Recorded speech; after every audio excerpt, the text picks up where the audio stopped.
लुशु बस एक और बेकार घिनौना अनाथ था जिसे उसके माता पिता ने छोटी उम्र में छोड़ दिया था और हर दिन दूसरे बेवकूफों द्वारा तंग किया जाता था जो उस पर हंसते थे। लेकिन उन्हें नहीं पता था हमारे लड़के के पास एक प्रसिद्ध धोखाधड़ी शक्ति है जो पूरी दुनिया को अपनी इच्छानुसार मोड़ सकती है। कहानी एक माँ के टूटे हुए पैरों पर क्रोलिंग करते हुए शुरू होती है जबकि वह पीछा करने वालों से भाग रही है। बमुश्किल कोई ताकत बची थी, उसने किसी तरह अनाथालय के अंदर छिपने में कामयाबी हासिल की। उसने अपने नवजात बच्चे को एक लोरी गाई, लेकिन जब अनाथालय की मालिक उसे बाहर निकालने आई तो उसने महिला से कम अपने बच्चे की देखभाल करने के लिए कहा जबकि वह खाना लेने गई। मालिक ने लड़के की गर्दन पर अजीब अखरोट के लटकन को देखा और कुछ समय के लिए उसके बच्चे की देखभाल करने पर सहमत हो गई। लेकिन लुशु की मां बस गायब हो गई, कभी वापस नहीं आई क्योंकि उन पीछा करने वालों ने उसे पकड़ लिया और उसे वापस आने से पहले सीधे परलोक में भेज दिया। समय बीत गया और लुशु उस अनाथालय में बड़ा हुआ, लेकिन जीवन बस नरक जैसा था। वहां हर बच्चे ने उसे रोज बदसूरत होने के लिए तंग किया और सच कहे तो वे गलत नहीं थे। लेकिन वहां एक छोटी लड़की थी, कैटी, जो वास्तव में उसकी परवाह करती थी। उसने उसकी रक्षा की जब वह बीमार था तो उसे गर्म पानी लाया, और जब बाकी सब उसे बेकार मानते थे तब उसे जीवित रखने की कोशिश की। यहां तक कि जब घातक श्राप उसके दरवाजे पर दस्तक दे रहा था उसने कभी भी उसके साथ छोड़ना नहीं चाहा। जैसे जैसे साल बीतते गए लुशु ने अंततः उस अनाथालय से भागने का फैसला किया।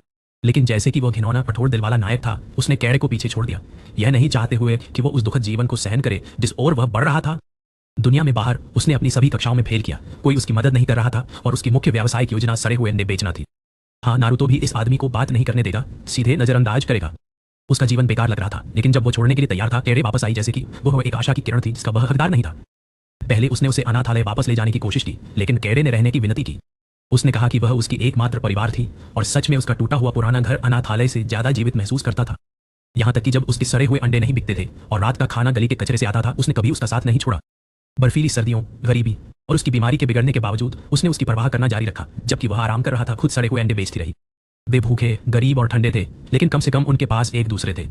लेकिन लुशु की सबसे बड़ी इच्छा थी कि वो एक दिन कैड़े को एक बेहतर जीवन देने के लिए पर्याप्त पैसे कमाए, और इसलिए एक रात उसने त्योहार में उसे मिठाइयों से लाड़ किया, जैसे कि एक छूट वाले चीनी डैडी जो जे बदलाव पर चल रहा था। जब वे मुख्य शो की ओर बढ़ रहे थे तो लपटें लगभग लुशु के चेहरे को भुनाने लगी, लेकिन अचानक समय ठहर गया। पूरा ब्रह्मांड चलना बंद हो गया और उसका अखरोट का लटकन सोने की रोशनी में चमकने लगा।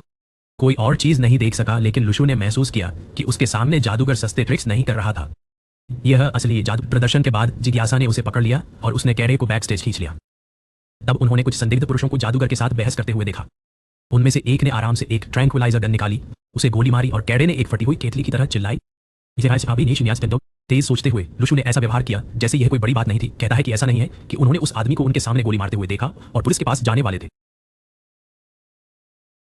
आश्चर्यजनक रूप से बेवकूफ अपराधियों ने उस लुशु ने कैड़े के साथ जाने की कोशिश की, लेकिन उनके नेता पूरी तरह से आश्वस्त नहीं थे। जाते समय एक यादृच्छिक आदमी ने उनसे पूछा कि क्या वे यीशु का प्रचार करना चाहेंगे। लुशु पहले से ही क्रिप्टो धोखाधड़ी में टूट चुका ने उसे बताया कि वो किसी और रग पुल में दिलचस्पी नहीं रखता और आगे बढ़ता रहा। जीवन ने पहले ही उसे काफी धोखा। मूड हल्का करने के लिए कैड़े ने उसे याद दिलाया कि वे खून से संबंधित नहीं थे। जब वह रात का खाना तैयार कर रहा था उसने कहा कि उसे खाने के लिए केवल उसकी नट्स चाहिए। आपका क्या मत? उसका अखरोट जाहिर। लुशु ने एक एनिमे इंकस प्लॉट लाइन के लिए सेटअप को नजरअंदाज किया और इसके बजाय वन खरीदने बाहर गया। लेकिन जब वह बर्फीली सड़क को पार कर रहा था तो प्रसिद्ध ट्रक पुनः प्रकट हुआ, उसे एक और दुनिया में भेजने के लिए तैयार। ट्रक ने उसे चपटा कर दिया और उसकी आत्मा उसके शरीर से बाहर निकल गई, इसे काई क्षेत्र में तैरती हुई। लेकिन चूंकि यह एक चीनी एनीमे था, देवताओं ने उसे एक धोखा स्तर प्रणाली से आशीर्वाद दिया। उसका लटकन हवा में तैर गया, खुल गया और उसके दिल को सुनहरी ऊर्जा से जंप स्टार्ट किया। लुशु फिर से जीवित हो गया और उसके मन में पहला विचार परिवार या उद्देश्य नहीं था बल्कि पैसा था। वह कभी भी फिर से गरीब नहीं बनने का दृढ़ संकल्पित था। जब उसने किसी से नकद की मांग की तो किसी के सिर के ऊपर यादृच्छिक नंबर उभरे और डरते हुए आदमी भाग गया। बाद में एक दुकान में उसने रेमन खरीदने की कोशिश की, लेकिन कैशियर उसके सिर से अभी भी बहते खून को नजरअंदाज नहीं कर सका। लुशु भाग गया और घर लौटते समय एक जोड़े से टकरा गया। वापस आने पर उसने स्नान किया और महसूस किया कि घाव चला गया है। उसके हाथ पर एक चमकदार सुनहरी निशान के साथ बदल गया। जब उसने इसे सक्रिय किया तो एक लॉटरी प्रणाली प्रकट हुई जो सभी सिक्कों को दिखा रही थी जो उसने जमा किए थे, सिक्के जो लोगों की नकारात्मक भावनाओं से आए थे। स्वाभाविक रूप से लुशु ने व्हील ऑफ फॉर्च्यून में सब कुछ डालने में समय बर्बाद नहीं किया, क्योंकि अगर क्रिप्टो जुआ उसे बर्बाद नहीं कर सका तो यह नई दुनिया निश्चित रूप से। जैसे ही लुशु ने सोचा कि उसने एक बेकार लॉटरी प्रणाली पर अपने सभी सिक्के बर्बाद कर दिए हैं, अंतिम स्पिन किसी तरह जैकपॉट पर आ गया। एक चमकदार स्क्रॉल प्रकट हुआ और उसकी आश्चर्य के लिए इसने वही लोरी थी जो उसकी मां गाया करती थी। उसने इसे एक शराबी कराओके गायक की तरह गाया और जैसे ही उसने समाप्त किया, स्क्रॉल एक ऊर्जा गोले में टूट गया। आसमान से एक विशाल प्रकाश की किरण ने उसे नीचे भेजा, उसके शरीर में बहते हुए, जब तक कि उसने अपनी आंखें नहीं खोली और खुद को एक सौर प्रणाली के बीच में तैरते हुए नहीं देखा। बेशक सभी सिक्कों को उड़ाने के बाद उसने जो एकमात्र समाधान पाया वह कैड़े के गुस्से को खेती करना था, तो उसने रात बिताई उसे नाराज करते हुए जबकि वे सिस्कॉन एनीमे देख रहे थे। यह अकेले ही अवैध होना चाहिए था, लेकिन अचानक उसके अंदर ऊर्जा का एक विस्फोट हुआ जिज्ञासु वह छत पर चढ़ गया और दो संदिग्ध लोगों को देखा जो छतों पर कूद रहे थे जैसे वानाबे स्पाइडरमैन। उससे पहले कि वह छिप सके उन्होंने उसे देखा और पूछा कि वह वहां क्या कर रहा। लूशु, एक पेशेवर बकवास करने वाले के आत्मविश्वास के साथ, ने कहा कि ऐसा नहीं है कि उसने उन्हें अंधेरे सुपर ह्यूमन की तरह इधर उधर चलते हुए देखा। चमत्कारिक रूप से ये जोकर वास्तव में उस पर विश्वास करते थे और उसे घर जाने के लिए कहा। अंदर वापस कैडे ने पूछा कि वह किससे बात कर रहा था, लेकिन इससे पहले कि वह जवाब दे सके एक यादृच्छिक आदमी ठीक खिड़की के बाहर गिर गया। लूशु ने कैडे को अंदर रहने के लिए मजबूर किया जबकि उसने जांच की, लेकिन बेशक वो किसी तरह बाहर निकल गई और उसे एम्बुलेंस बुलाने की विनती की। उसने मना कर दिया क्योंकि एम्बुलेंस के बिल गिरने से ज्यादा खतरनाक थे। जैसे ही उसने रात भर शरीर को ठंडा छोड़ने के बारे में सोचा, उसकी प्रणाली ने उसे सिक्के दिए और उसने महसूस किया कि आदमी बेहोशी का नाटक कर रहा था। बिना किसी सहानुभूति के लूशु ने कैडे से कहा कि उसे फेकर्स को वहीं छोड़ देना चाहिए जैसे उसकी पूर्व गर्लफ्रेंड ने उसे छोड़ दिया था जब वह 3 लोगों द्वारा ठोकर खा गई थी, क्योंकि जाहिर है कि वह बहुत बदसूरत था। वह अपमान अकेले ही उसे अगले दानों के रूप में महसूस करते हुए उसने गरीब आदमी की पीड़ा को खेती करना जारी रखा। जब आदमी ने पानी के लिए विनती की, लूशु ने उसे गोले की जगह फेंक दिया। आदमी ने इसे थूक दिया और फिर से विनती की, लेकिन लूशु ने उसे नीचे दबा दिया, पेशेवर ठगी करने वाले की तरह और अधिक सिक्के निकालते हुए।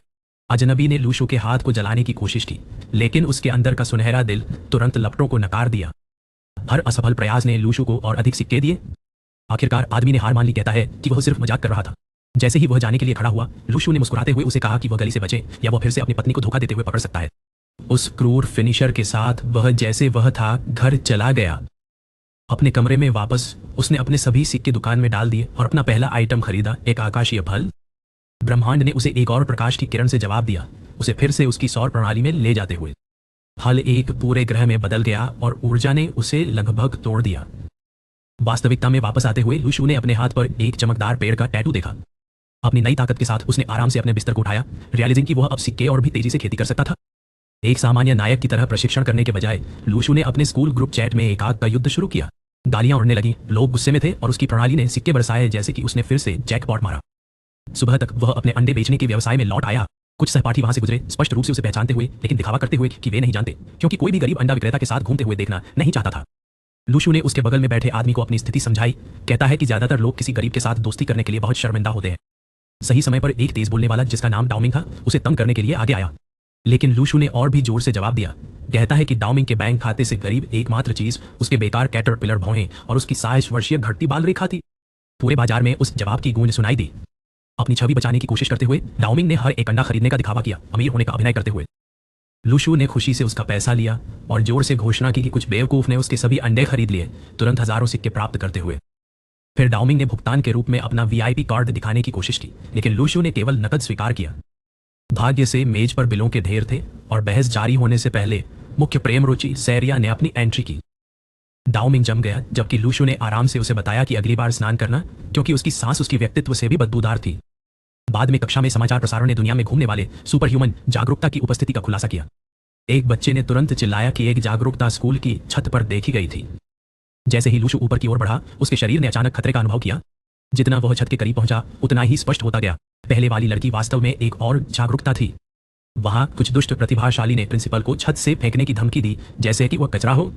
लेकिन घबराने के बजाय लूशु ने सोचा कि यह अपने सहपाठियों को तंग करके सिक्के खेती करने का सही मौका था। तो उसने उनमें से एक को उनके चेहरे पर बदसूरत कहा और बूम, मुफ्त पैसा। बदसूरत जी की पृष्ठभूमि के पात्रों से घिरे, उसे पता था कि यह सिक्के की फसल का मौसम है। दुष्ट ने प्रिंसिपल को ऊंचा उठाया, दावा करते हुए कि वह जेल नहीं जा सकता क्योंकि वह बहुत छोटा था। लूशु मदद करने के बजाय लूझू मदद करने के बजाय आगे बढ़ा और वॉलमार्ट के वकील की तरह संविधान पढ़ने लगा। हर कोई सोचता था कि वह बेवकूफ है, जिससे उसके सिक्कों की संख्या आसमान छू गई। जब भीड़ उसकी बेवकूफी में व्यस्त थी, अधिकारियों ने दौड़कर अपराधी को नष्ट कर दिया। अराजकता के बाद एक लड़की आई, उसके नायक क्षण पर मुग्ध होकर, लेकिन लूझू को उसने सीधे उसकी आत्मा को भुनाया, कहकर कि उसे ऐसे लड़कियों में दिलचस्पी नहीं है जो लड़कों की तरह दिखती है। बस इतना ही उसे फोर्निते $20 की जीवन भर की आपूर्ति खरीदने के लिए पर्याप्त सिक्के मिले। क्लास में वापस हालांकि चीजें संदिग्ध हो गई। 2 संदिग्ध वैज्ञानिक इंतजार कर रहे थे उसे रक्त परीक्षण कराने के लिए।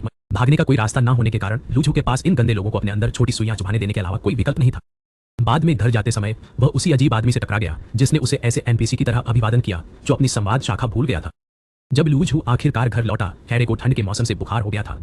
बरोके लेकिन निराश महसूस करते हुए उसने फिर से अपने सिक्कों पर जुआ खेला, एक दिव्य फल की उम्मीद में जो उसे ठीक कर सके। 16 स्पिन के बाद आखिरकार किस्मत ने साथ दिया और उसने फल निकाला। उसने 4 और भी प्राप्त किए और सभी को उसके गले में डाल दिया। उसका बुखार तुरंत गायब हो गया। दिन भर उसने उसे दिव्य फलों का सेवन कराते हुए बताया कि वे उसे उसी तरह जगा सकते हैं जैसे उसे बेशक वह उसे बेकार बदसूरत कहकर भुनाने से खुद को रोक नहीं सका और उसके परिवार ने उसे क्यों छोड़ दिया। सिस्टम ने उसकी क्रूरता को सिक्कों से पुरस्कृत किया, यह फिर से साबित करते हुए कि इस ब्रह्मांड में बुलिंग का भुगतान होता है। अगली सुबह उनके शिक्षक ने घोषणा की कि विशेष छात्रों को अब एक नए प्रशिक्षक के तहत प्रशिक्षित किया जाएगा। चुने गए छात्रों में मुख्य प्रेम रुचि साया थी। शिक्षक ने छात्रों को एक एक करके बुलाया जब तक अंततः लू झू आखिरी नहीं था।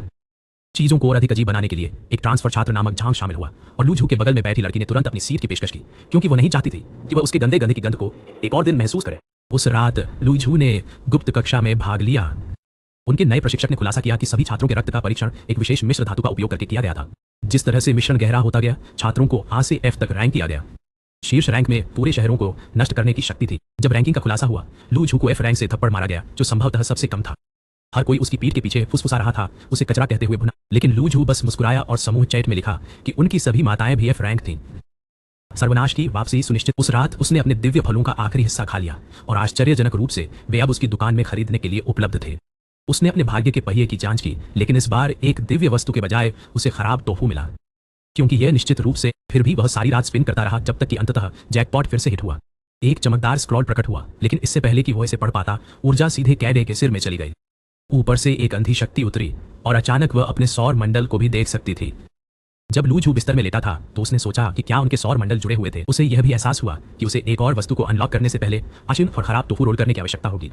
अगली सुबह उसने रेम सिद्धांत का क्या वह सिक्कों को असली नकद में बदल सकता है। उसने शहर में सड़ते टोफू को फैलाया। उसकी गंध इतनी भयानक थी कि उसने उसे और अधिक सिक्के कमाए। चौंकाने वाली बात यह है कि कुछ बेवकूफ ने इसे आजमाया, सोचा कि इसका स्वाद अच्छा है और जल्द ही पूरा शहर उसके गंदे खाने के लिए लाइन में लग गया। दिन बीत गए और लू झू समाज के लिए एक पूर्ण खतरा बन गया। हर धोखाधड़ी और अपमान के साथ उसने अपने सौर मंडल में एक के बाद एक तारे अनलॉक किए। आखिरकार उसने अंतिम दिव्य भोजन को बुलाया, पूरे सिस्टम को पूरा करते हुए। फिर उसके बचपन का वही लोरी उसके चारों ओर गूंजने लगा। एक विशाल ऊर्जा का विस्फोट अनगिनत ज्वालाओं में हुआ और एक रहस्यमय चाकू उसकी आंखों के सामने प्रकट हुआ। तब उसे एहसास हुआ कि वह विशाल तारा जिसे वह हमेशा से शक्ति दे रहा था, वास्तव में उसकी अपनी आत्मा थी। चाकू को बुलाने से उसकी सारी ताकत खत्म हो गई, लेकिन इसने उसे यह सोचने पर मजबूर कर दिया कि जब वह सभी 7 सौर मंडलों को पूरा करेगा तो वह कितना भयानक हो जाएगा। अगली सुबह काड़ा वास्तव में पहली बार कुछ सीखने लगी, मुख्य रूप से क्योंकि ली की पत्नी ने उसे। लेकिन जैसे ही घर में शांति महसूस होने लगी, ली को पीछे से एक क्रीपी आभा महसूस हुई।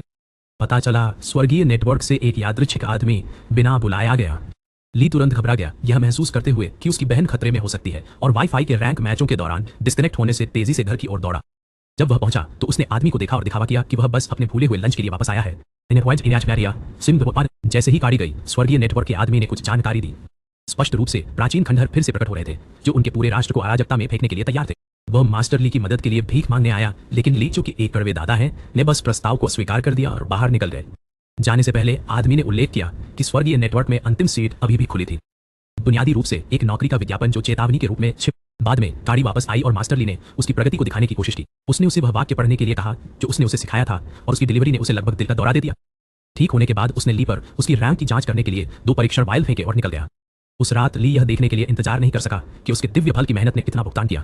उसका रक्त इतना गहरा था कि उसे रैंक के रूप में वर्गीकृत किया जा सके, लेकिन फिर उसकी वाइल चमकने लगी जैसे कि वह एक आकाशगंगा का स्क्रीन सेवर हो।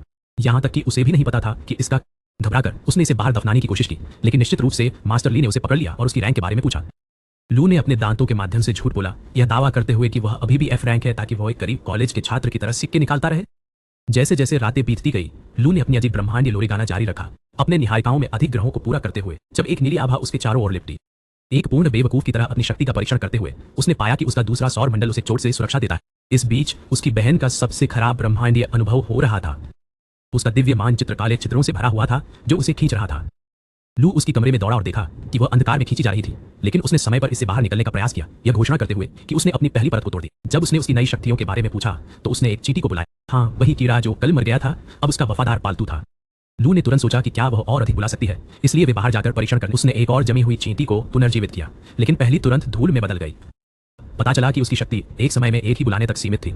फिर उसने एक उड़ते पक्षी को बनाकर दिखाया, यह बताते हुए कि उसकी बुलाने वाली शक्तियां ऊर्जा नहीं निकालती और हमेशा जीवित रह सकती है। लू, जो एक छोटे वैज्ञानिक थे, जानना चाहते थे कि क्या वे एक वास्तविक जागृत व्यक्ति को बुला सकते हैं। इसके बजाय उसने उसे एक गोदाम में खींच लिया और प्रयोगों के लिए एक गरीब सुअर को चुना। बेशक उसका पहला विचार सुअर को घुसा मारना था, जीनियस। यह समझते हुए कि यह कितना बेवकूफ था, उसने इसके बजाय अपनी जादुई तलवार को बुलाया। सुअर भाग गया, लेकिन लू ने एक झूल से इसे उड़ा दिया, इसे तुरंत नष्ट कर दिया। कैडे ने लगभग अपनी बहन को अगला बुलाने वाला बना दिया, लेकिन उसने उसे एक सप्ताह के लिए स्क्रैम्बल अंडों से रिश्वत दी। उसने 2 की मांग की। इस लड़की को बातचीत करना आता था। जब वह उसे अंडे खिला रहा था, लू ने पुल से एक अजीब ऊर्जा महसूस की। जैसे ही वह जाने वाला था, कैडे ने उसकी पीठ से चिपक गई, यह घोषणा करते हुए कि वह चाहे उसे पसंद हो या ना हो, वो साथ जा रही है। छतों के पार कूदने के बाद उन्होंने लू के प्रशिक्षक से लड़ते हुए 3 गुंडों को देखा। एक डाकू एक तेरंग जागृत था, जैसे कि वह एक मोबाइल गेम में एक्सपी की खेती कर रहा हो, आग के गोले फेंक रहा था। जी5 ने आराम से उन्हें अपने नंगे हाथों से परावर्तित किया जब तक कि पुल की रस्सियां आग में नहीं जल गई। चीजें तेजी से बढ़ गई। जबकि वह व्यस्त था, एक गुंडा लगभग उसे कुचल दिया, जबकि दूसरा उसे गिराने के लिए जमीन को मोड़ रहा था। उनकी तलवार चलाने वाली टीम के साथ ही कमजोर दुश्मनों को काट रहे थे, लेकिन कोई भी नेता को खरोच नहीं सका। तब जी ने अपनी चिन्ह सक्रिय किया, युद्ध क्षेत्र को एक वास्तविक आतिशबाजी शो में बदल दिया। धुआं हवा में भर गया और नेता ने इसका उपयोग कवर किया। जी के 2 साथी अंदर रूसित हुए। केवल नेता ने एक विशाल विस्फोट गिराया जिसने पूरे पुल को आग लगा दी। जैसे ही धुआं साफ हुआ, 3 डाकू वहां पूरी तरह से बिना किसी नुकसान के खड़े थे, जैसे कि वे जगह के मालिक हों। लू ने कैडे को पीछे हटने के लिए कहा, जबकि वह उनकी पहचान उजागर करने के लिए। उस क्षण में राष्ट्रीय गार्ड ने दृश्य पर धावा बोल दिया, क्षेत्र को घेर लिया। लेकिन डाकू पहले से ही चले गए, एक और गली में फिसल गए। उनके 2 अनुयायियों ने तुरंत महसूस किया कि वे फंस गए हैं और अपने नेता से बस आत्मसमर्पण करने की भीख मांगने लगे। डाकू का नेता बेवकूफ नहीं, उसे पता था कि स्वर्गीय नेटवर्क उन्हें 2 सैनिकों को गिराने के लिए माफ नहीं करेगा, इसलिए उसने अपनी टीम को भागने के लिए कहा, जबकि वह चारा बना। सैनिकों के करीब आते ही उसने उनके चेहरे पर दरवाजा उड़ा दिया। क्लासिक नॉक नॉक, लेकिन अतिरिक्त बूम के साथ। दुर्भाग्य से बाकी सेना ने पहले ही उसे घेर लिया था। घबरा जाने के बजाय आदमी ने पूरी बुए में चला गया, 2 सैनिकों को बाहर निकाल दिया और उनके शरीर को मानव ढाल के रूप में इस्तेमाल किया, जबकि गली में दौड़ते हुए जैसे कि यह एक छूट पार्कोर टूर्नामेंट। लेकिन एक सैनिक के पास उसने अपने हाथ पर शरीर का रंग लगाया, अपनी तलवार को जादू किया और नेता को दीवार में कबाब की तरह चीर दिया। जैसे ही चीजें गंभीर दिखने लगी, टीम ने देखा कि लू पर एक रेडियोधर्मी फ्लैशलाइट की तरह चमक रहा था। लू ने इसे कूल दिखाने की कोशिश की, यह कहते हुए कि वह बस अपने खोए हुए बिल्ली की तरह। वह स्पष्ट रूप से एक बिल्ली का व्यक्ति नहीं, ने अपने पुरुषों को उसे पकड़ने का आदेश दिया और एक खराब मोबाइल गेम विज्ञापन की तरह चिन्हों को स्पैम करना शुरू कर दिया। लू ने इसे नहीं, उसने युद्ध क्षेत्र में आगे बढ़ते हुए तलवारों पर कदम रखते हुए जैसे कि वह अचानक एक पार्कोर भगवान में बदल गया हो। इस बीच डाकू ने अपने साथियों को जनरल पर फेंक दिया ताकि समय खरीदा जा सके, लेकिन जनरल ने बस उसकी चोट को काट दिया, जैसे कि वह एक हॉरर फिल्म के लिए ऑडिशन दे रहा हो और मारने के लिए दौड़ पड़ा। एक ही समय में लू महिला सैनिकों को हाथ दे रहा था। उसने एक को उसकी खुद की म्यान से निरस्त किया, उसे दीवार में धकेल दिया, फिर दूसरी को गली में एक रगड़ की तरह थप्पड़ मारा। उसकी एक्रोबैटिक्स इतनी चिकनी थी, ऐसा लगा जैसे उसने अपने पूरे जीवन में सर्कस के जोकरों के साथ प्रशिक्षण लिया हो। आखिर में दोनों महिलाएं बेहोश थीं और लू ने तो पसीना भी नहीं बहाया। नीचे नेता अभी भी लड़ाई कर रहा था, एक के बाद एक वार को परावर्तित करते हुए, जब तक कि एक दोहरी धारक ने उसे दीवार के खिलाफ नहीं पिन किया। जैसे ही यह खत्म होता दिखा, आदमी ने अपने नंगे हाथों से 2 धातु की तलवारों को कुचल दिया। हाँ, नंगे हाथों से आदमी के खोपड़ी को पकड़ा और मोर्टल कॉम्बैट से सीधे गले में पंच कॉम्बो को अनलोड किया। उसने उसे दीवार के खिलाफ खींच लिया, जैसे कि वह अपने चेहरे से फिर से रंग रहा हो। जाई ने मदद करने की कोशिश की, चिन्हों को डालते हुए, लेकिन वे कुछ नहीं कर सके। बीस्ट ने लू पर एक बेहोश सैनिक को फेंका, फिर जमीन पर घुसा मारा, काले धुएं को छोड़ते हुए, जिसने युद्ध क्षेत्र को साइलेंट हिल में बदल दिया। जाई ने लू को चौंकाने की कोशिश की, लेकिन लू ने पोल को गिरा दिया, मलबे से बचा और फिर भी उसे बेवकूफ बना दिया। जाई ने जादू से मैदान को रोशन किया, केवल उसके चेहरे में एक गैस बैरल फेंका गया। बैरल ने विस्फोट किया, उसे जीवित जलाते हुए और दीवार में धकेलते हुए। कर्म ने उसके अपने जादू से अधिक कठिन प्रहार। जब धुआं साफ हुआ, केवल डाकू ही खड़ा था। नॉलिंग देश